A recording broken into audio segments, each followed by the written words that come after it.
Hello friends, स्वागत है आपका अथर्व क्लासेस के यूट्यूब चैनल पर। मैं सुभाष पाठी आपका स्वागत करता हूं। फ्रेंड्स, आज हमारा टॉपिक है मूल अधिकार। ये मूल अधिकार भारतीय संविधान के सबसे महत्वपूर्ण भागों में से एक है। यदि इसकी बात करते हैं तो एग्जाम्स में पूछे जाने वाले सबसे महत्वपूर्ण टॉपिकों में से सबसे एक है मूल अधिकार। मूल अधिकार नागरिकों को सरकार के द्वारा दिए गए कुछ अधिकार जो मूल अधिकार कहलाते हैं। आज से हमारा टॉपिक जो मूल अधिकार है, इससे जुड़े हुए किसी भी प्रकार के क्वेश्चन किसी भी एग्जाम्स में आप हल कर सकते हैं। इसलिए इस वीडियो को अच्छे से देखिएगा और समझिएगा कि मूल अधिकार क्या है। किसी भी एग्जाम्स में आप यूपीएससी का किसी भी एग्जाम दीजिए, चाहे आईएएस का हो, सीडीएस का हो, एनडीए का हो या स्टेट पीएससीएस का कोई भी एग्जाम्स हो, उनसे इससे बनने वाले कोई भी क्वेश्चन आप इस वीडियो से आपको मिलेगा, जिसके लिए आप वीडियो को लाइक भी कर सकते हैं, शेयर भी कर सकते हैं और कमेंट भी कर सकते हैं, चैनल को सब्सक्राइब भी कर सकते हैं। जानते हैं मूल अधिकार के बारे में। मूल अधिकार सरकार या राज्य द्वारा, राज्य सरकार तात्पर्य केंद्र सरकार द्वारा अपने नागरिकों को दिए गए कुछ अधिकार मूल अधिकार कहलाते हैं, अधिकार कहलाते हैं। मूल अधिकार की बात करते हैं तो वे बेसिक से चीजें जो एक नागरिक को जीने के लिए, अपने स्वाभिमान के लिए महत्वपूर्ण है, उसे मूल अधिकार कहते हैं। जैसे शिक्षा एक नागरिक की मूल अधिकार है।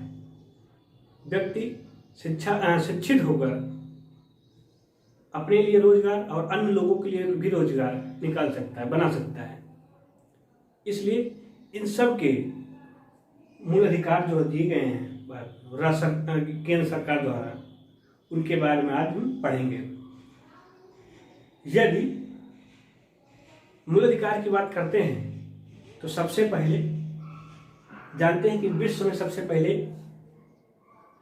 दो प्रकार से जानेंगे।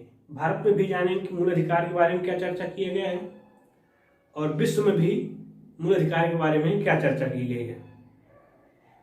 यदि विश्व की बात करते हैं तो सर्वप्रथम ब्रिटेन के राजा किंग जॉर्ज द्वारा, उनकी जनता द्वारा अपने राजा किंग जॉर्ज से कहा गया कि हम हर युद्ध में आपके साथ जाते हैं, आप कितने भी युद्ध लड़िए, हम उसमें आपके साथ रहते हैं, तो क्या हमें आप कुछ अधिकार नहीं दे सकते हैं। वह टाइम था 1215 का। ब्रिटेन के राजा थे किंग जॉर्ज। किंग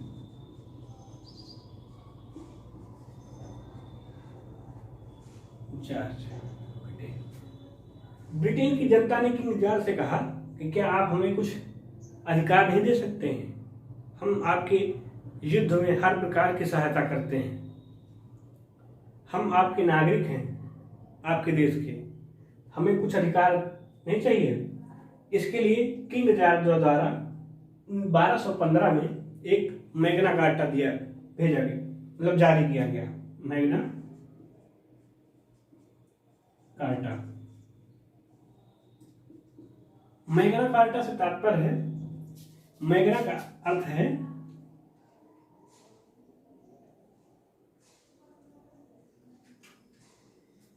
मैग्ना का तात्पर्य है महान।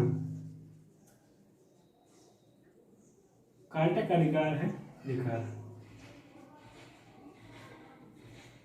महान अधिकार, इसे कहा गया है महान अधिकार।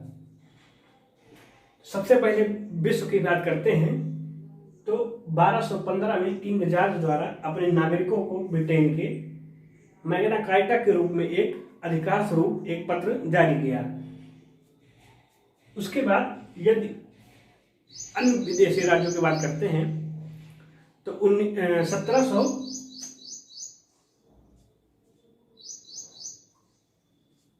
1787 91 1787 से 91 के बीच में यूएसए द्वारा बिल ऑफ राइट्स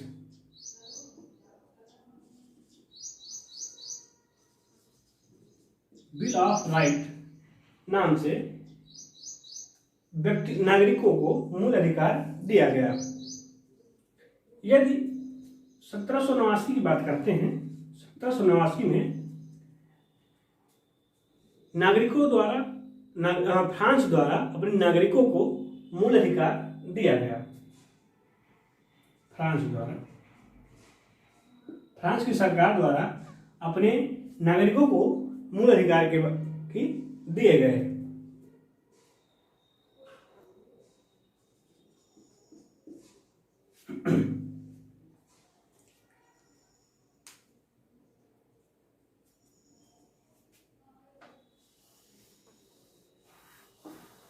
यदि हम भारत की बात करते हैं तो भारत में सबसे पहले मूल अधिकार की चर्चा कहाँ की गई थी?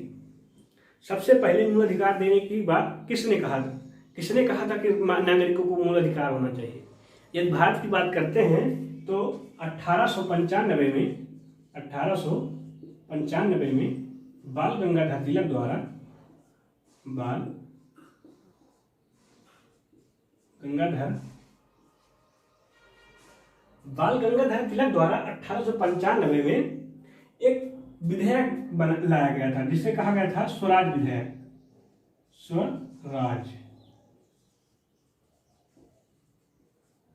इस स्वराज विधेयक में बाल गंगाधर तिलक द्वारा कहा गया था कि नागरिकों को मूल अधिकार होने चाहिए। यदि 1923 की बात करते हैं, 1923 में मोतीलाल नेहरू द्वारा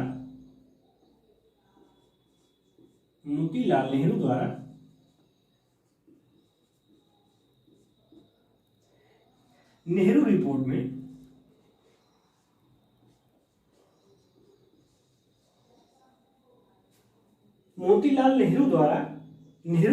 रिपोर्ट में 1923 में मूल अधिकारों की बात कही गई थी कि भारतीयों के लिए मूल अधिकार बनाने चाहिए।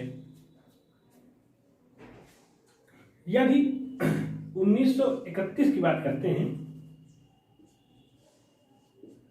1931 में कांग्रेस का कराची अधिवेशन होता है जिसकी अध्यक्षता सरदार वल्लभ भाई पटेल द्वारा किया जाता है। इस सरदार पटेल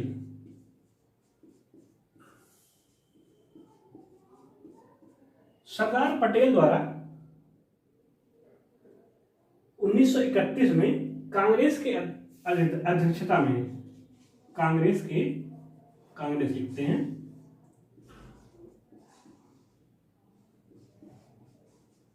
कांग्रेस द्वारा मूल अधिकारों की बात की गई है। कहा गया है कि भारतीयों के लिए मूल अधिकार होने चाहिए। यदि महात्मा गांधी की बात न की जाए तो संविधान अधूरा माना जाता है। इसलिए महात्मा गांधी की बात करते हैं तो 1931 में ही दूसरे गोलमेज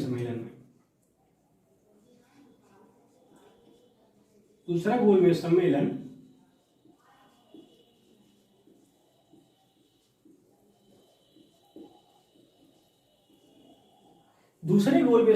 में महात्मा गांधी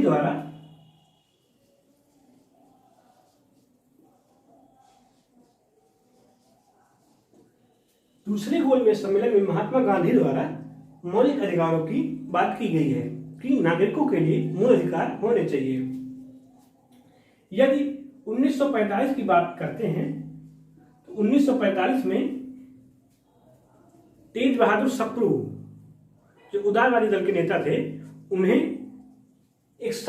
नाम से एक समिति बनाई गई उन्हीं के अध्यक्षता में।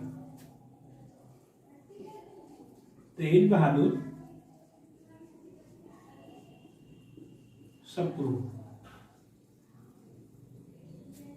इनकी अध्यक्षता में जो समिति बनी थी उसमें कहा गया था कि नागरिकों को दो प्रकार के अधिकार चाहिए। एक जिसमें मूल अधिकार और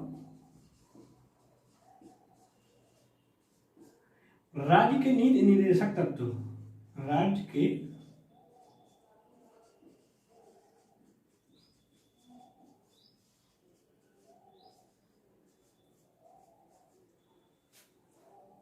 के नीति निर्देशक तत्व और मूल अधिकार, इन दोनों की चर्चा इस तेज बहादुर सप्रू इस समिति में, जिसकी अध्यक्षता तेज बहादुर सप्रू ने किया था, उन्होंने कहा कि मूल अधिकार और राज्य के नीति निर्देशक तत्वों की बात कही थी। इसमें मूल अधिकार की बात हम अभी कर रहे हैं। जो अगला हमारा चैप्टर होगा संविधान का, वह राज्य के नीति निर्देशक तत्व है। इसमें हम जानेंगे कि राज्य के निर्देशक तत्व क्या है। ये तो रहे हमारा बेसिक स्ट्रक्चर। अब हम जानते हैं मूल अधिकार के बारे में। जानते हैं कि भारतीय संविधान में कहां पर इन मूल अधिकारों की चर्चा की गई है। मूल अधिकारों की बात करते हैं तो संविधान के भाग 3 में अनुच्छेद 12 से 35, अनुच्छेद 12 से 35 में भाग 3 में मूल अधिकारों के बारे में चर्चा की गई है। अब देखेंगे कि कितने प्रकार के मूल अधिकारों के बारे में इसमें बताया गया है। संविधान लागू होने के समय, जब लागू हुआ उस समय 7 मूल अधिकारों के बारे में चर्चा की गई थी, परंतु वर्तमान में 6 मूल अधिकारों की चर्चा की गई है। एक संविधान संशोधन द्वारा हटा दिया गया है, जिसकी हम आगे चर्चा करेंगे। यदि हम अनुच्छेद 12 से शुरू करते हैं तो अनुच्छेद 12 की बात करते हैं। अनुच्छेद 12 राज्य की परिभाषा की बात करता है कि राज्य की परिभाषा क्या होगी, राज्य किसे कहेंगे, कौन राज्य है। इसकी चर्चा संविधान के अनुच्छेद 12 में किया गया है।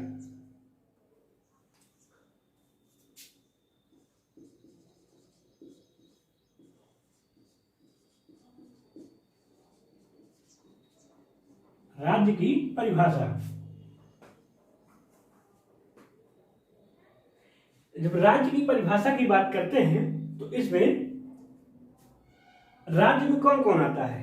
राज्य में संघ की सरकार एवं संसद,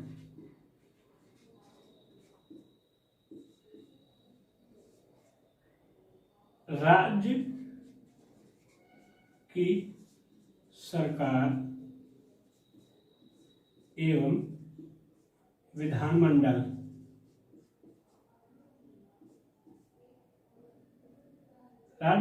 राज्य की सरकार एवं विधानमंडल।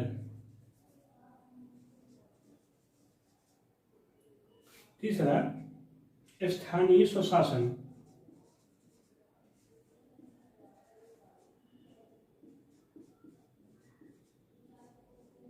स्थानीय स्वशासन से तात्पर्य है कि पंचायतें, ग्रामीण क्षेत्रों में पंचायतें तथा शहरी क्षेत्रों में नगर निगम, नगर पालिका,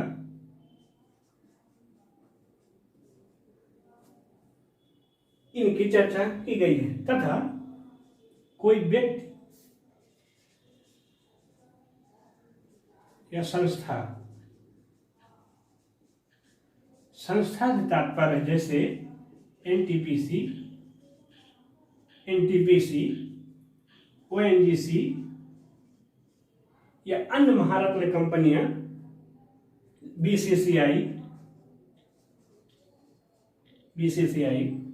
गेल, भेल या अन्य प्रमुख जो अन्य कंपनियां हैं महत्वपूर्ण, वे सब इस राज्य की परिभाषा के अंतर्गत आते हैं। कौन?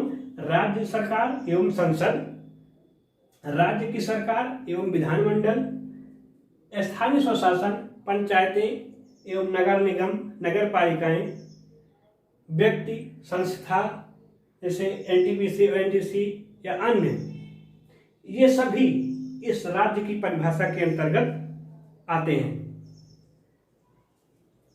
यदि ये रहा हमारा 12वां अनुच्छेद। यदि हम अनुच्छेद 13 की बात करते हैं,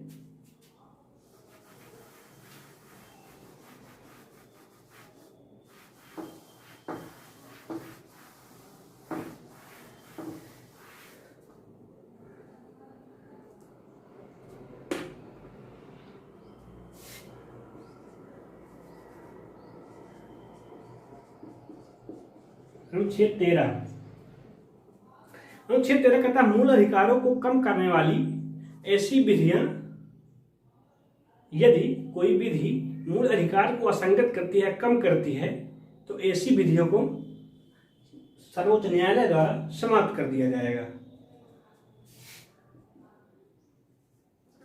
राज्य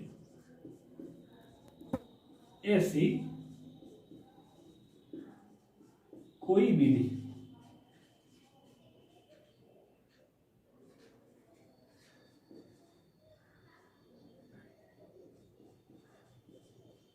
राज्य ऐसी कोई विधि नहीं बनाएगा जो मूल अधिकार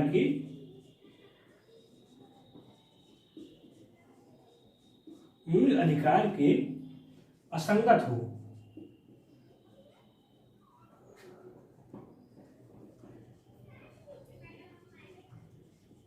राज्य ऐसी कोई विधि नहीं बनाएगा, जो ऐसा कोई कानून नहीं बनाएगा जो मूल अधिकार को कम करते हों या मूल अधिकार के असंगत हो या कम हो। ऐसी कोई विधि नहीं बनाएगा राज्य से तात्पर्य है संसद, केंद्र सरकार में, राज्य सरकार में विधानमंडल, ऐसी कोई विधि नहीं बनाएगा या कोई भी रूल या नियम नहीं बनाएगा जो मूल अधिकार को असंगत करता हो या कम करता हो। ये रहा मूल अनुच्छेद 13। यह अनुच्छेद 13(1) की बात करते हैं, विधि दो प्रकार। अनुच्छेद 13(1) यह 13(1) की बात करते हैं तो 13(1) कहता है संविधान के पूर्व की विधियां, संविधान की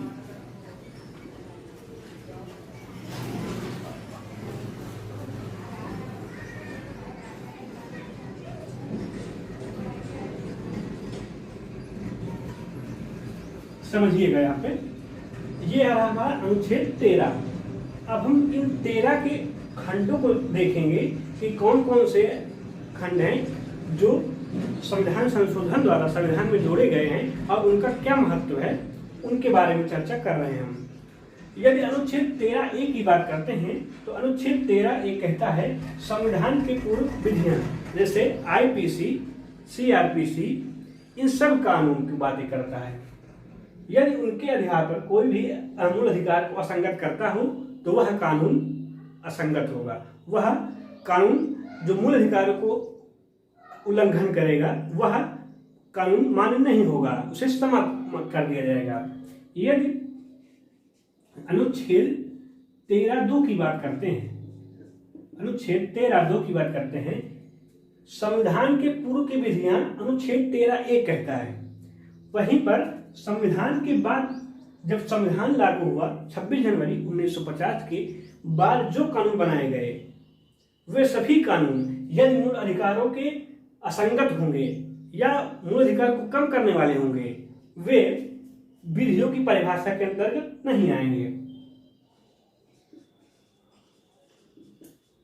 संविधान के बाद की विधियां, ये रहा हमारा अनुच्छेद 13, अनुच्छेद 13(1) और अनुच्छेद 13(2).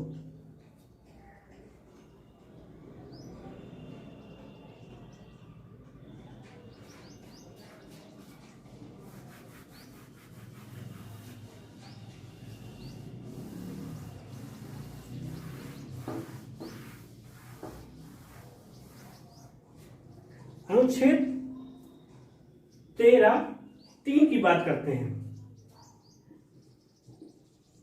अनुच्छेद 13(3), अनुच्छेद 13(3) बताता है कि विधि क्या है, विधि की परिभाषा बताता है। विधि किसे कहेंगे कि विधि है, विधि कानून कौन सा कानून है, इसे हम अनुच्छेद 13(3) में बताया है।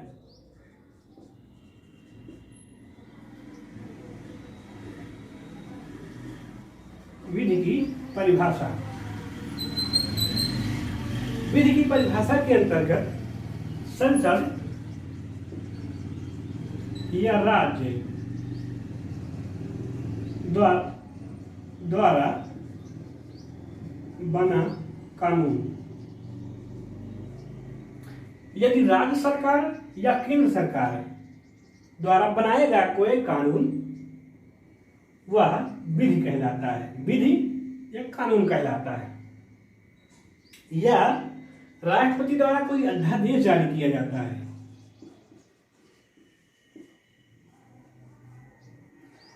या कोई रूल या नियम बनाए जाते हैं। जैसे दिल्ली सरकार द्वारा गाड़ियों के चलाने की जो विधि बताई गई, उसमें कहा गया कि ऑड और इवन के आधार पर चलाई जाएंगी गाड़ियां दिल्ली में। उसे आधार पर नियम कैसे हैं उसे, तो विधि किसे कहेंगे? विधि की परिभाषा के अंदर कौन रहता है? संसद या राज्य द्वारा बनाया गया कानून, या कोई अध्यादेश द्वारा बनाया गया कानून, या कोई नियम, या कोई अधिसूचना,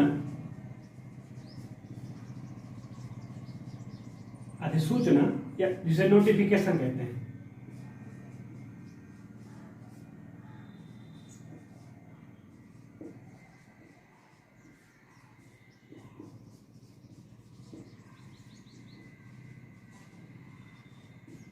नोटिफिकेशन, ऐसी कोई विधियां, कोई कानून इन विधि की परिभाषा के अंतर्गत माना जाएगा। यदि अनुच्छेद 13(4) की बात करते हैं,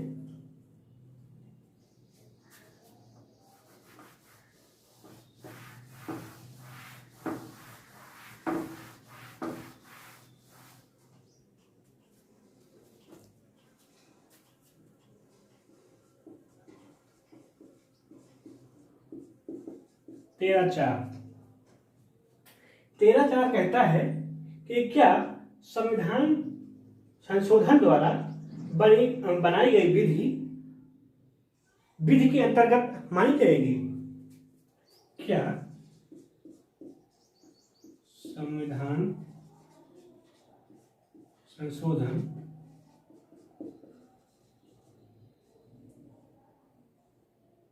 अनुच्छेद 368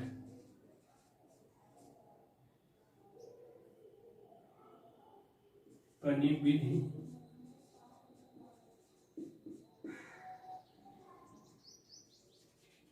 क्या संविधान संशोधन बनी विधि क्या विधि के अंतर्गत आएगी?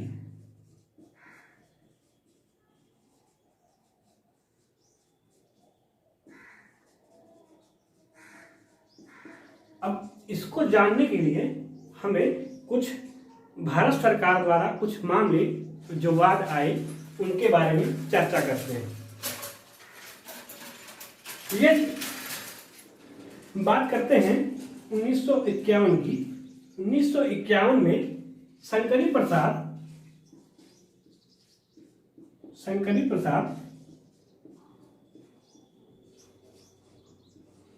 बनाम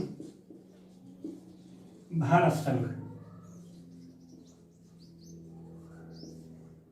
1951 में शंकरी प्रसाद बनाम भारत संघ के मामले में बताया गया कि अनुच्छेद 368 के तहत बनाया गया विधि की परिभाषा के अंतर्गत नहीं आएगा। अनुच्छेद 368 के तहत बनाई गई विधि की परिभाषा के अंतर्गत नहीं आएगी। अच्छा,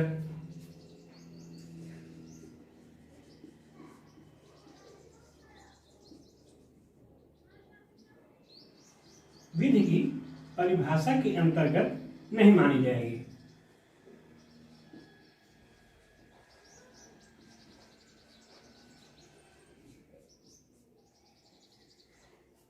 इसके पश्चात 1965 में एक दूसरा मामला आता है जिसे सज्जन सिंह 1965 में सज्जन सिंह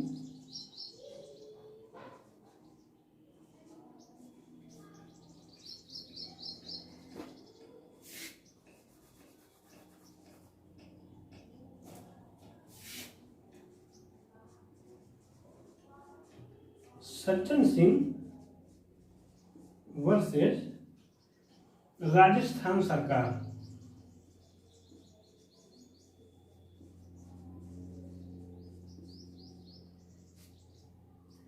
सज्जन सिंह वर्सेस राजस्थान सरकार के इस मामले में कहा गया, वही बात फिर से दोहरा दी गई कि अनुच्छेद 368 के तहत बनी विधि इस विधि की परिभाषा के अंतर्गत नहीं मानी जाएगी। अर्थात यही जो विधि ये बताए हैं शंकरी प्रसाद ने, वही सज्जन सिंह ने भी दोहरा दिया है। अब इसके बाद बात करते हैं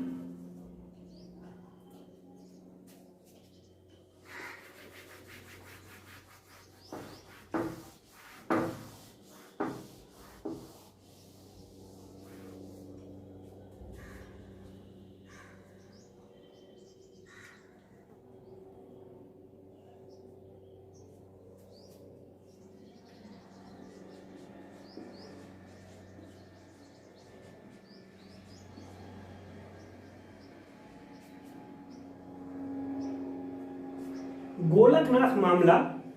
इसके पश्चात आता है, इसमें कहा गया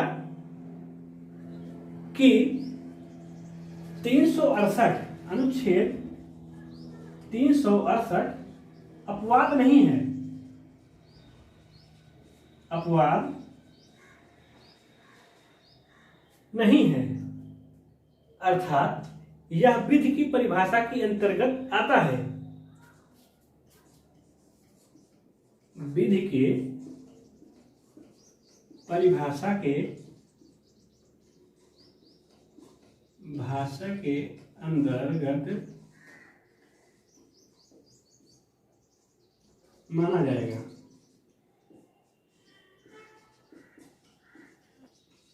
यदि कोई कानून अनुच्छेद 368 के तहत संविधान संशोधन में के द्वारा जोड़ा गया तो वह विधि की परिभाषा के अंतर्गत आएगा।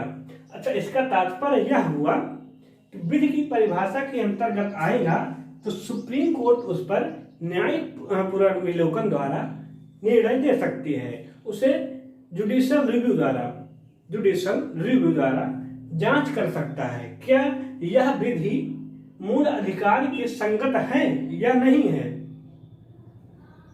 इसलिए ये सरकारें डरती थी कि यदि कोई इसी के बाद 24वां संविधान संशोधन 1971, यदि 24वां संविधान संशोधन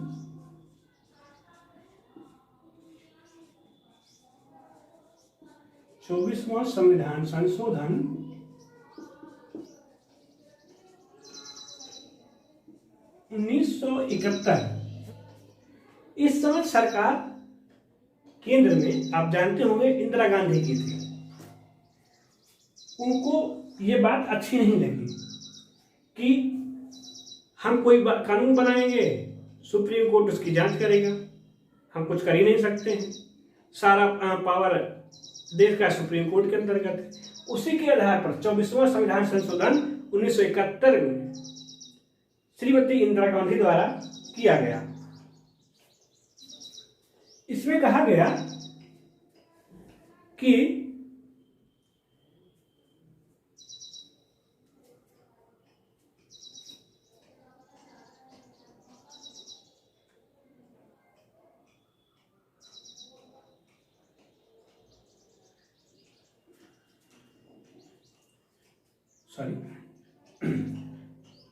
इसमें 1971 में अनुच्छेद 13(4) जोड़ा गया और इसमें कहा गया कि यह विधि की परिभाषा इसके अंतर्गत नहीं आएगी। जो गोलकनाथ और सज्जन सिंह के मामले में कहा गया था, वही बात इस संविधान संशोधन द्वारा कर दिया गया। विधि के अंतर्गत नहीं आएगा।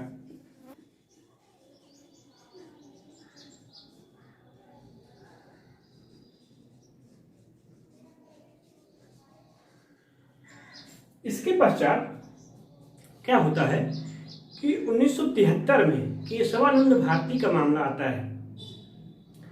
जानते हैं केशवानंद भारती मामला क्या था?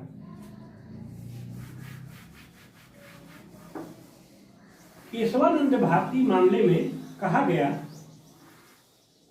कि ठीक है, आपने संविधान संशोधन द्वारा कहा कि यह विधि की परिभाषा के अंतर्गत अनुच्छेद 368 द्वारा बनाई गई विधि नहीं आएगी, परंतु एक बात महत्वपूर्ण यह है कि आप विधि बनाइए, मूल संविधान में संशोधन करिए, परंतु इसके जो मूल बेसिक स्ट्रक्चर है, जो मूल मौलिक अधिकार है, उसकी परिभाषा नहीं बदलनी चाहिए। देखते हैं केशवानंद भारती मामला 1973। इसमें कहा गया कि ठीक है, विधि की परिभाषा के अंतर्गत अनुच्छेद 368 द्वारा नहीं आएगा, परंतु इन्होंने कहा कि मूल बेसिक स्ट्रक्चर के अंतर्गत, मूल संरचना के अंतर्गत